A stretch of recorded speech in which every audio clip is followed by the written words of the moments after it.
One of the main reasons that people enjoy reading is because it allows us to experience and explore different worlds, but how much exactly do we read about our own world?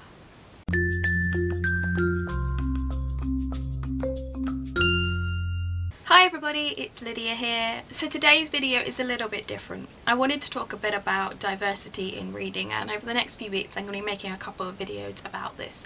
But today's video is specifically focused around geography. Now, I live in England, and a couple of months ago there was a fairly controversial decision made regarding the text studied in the English curriculum in this country.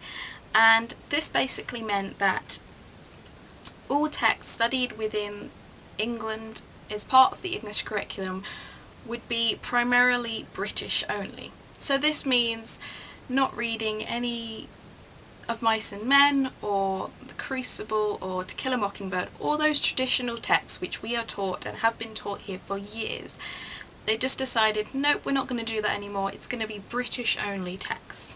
Now, I'm obviously quite lucky, I finished school quite a while ago, so this doesn't really affect me, but it did make me think about the diversity of texts that we did study when I was in school, and I realised that we literally only studied British and American texts. Now, my experience during high school is the time when really your reading habits and tastes are defined, and I wanted to see how much studying only British and American texts had really affected my personal reading. Now, pretty much every single book on this bookcase is a book I bought because I wanted to read it. It wasn't because I read it at school or studied it at school, it's simply because I wanted to buy it and I wanted to read it. So I decided to map out every single book in this bookcase based entirely on where the author was born. And this is what I was left with.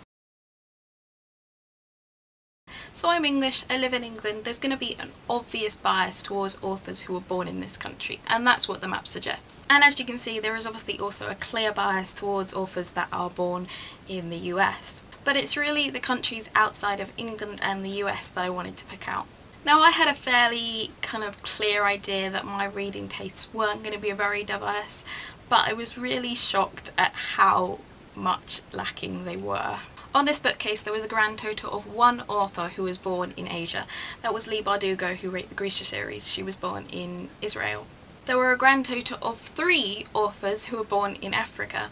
One of them was J.R.R. Tolkien, one of them was Julian Fellows, and one of them was Lauren Beukes. There were also only 2 authors from Oceania. One of them is Graham Simpson, he is from New Zealand. The other is Garth Nix, he is from Australia. In fact, there were only 14 authors who were born outside of England and the United States. Now, I say England, and I thought this was quite topical because it is the Scottish referendum today.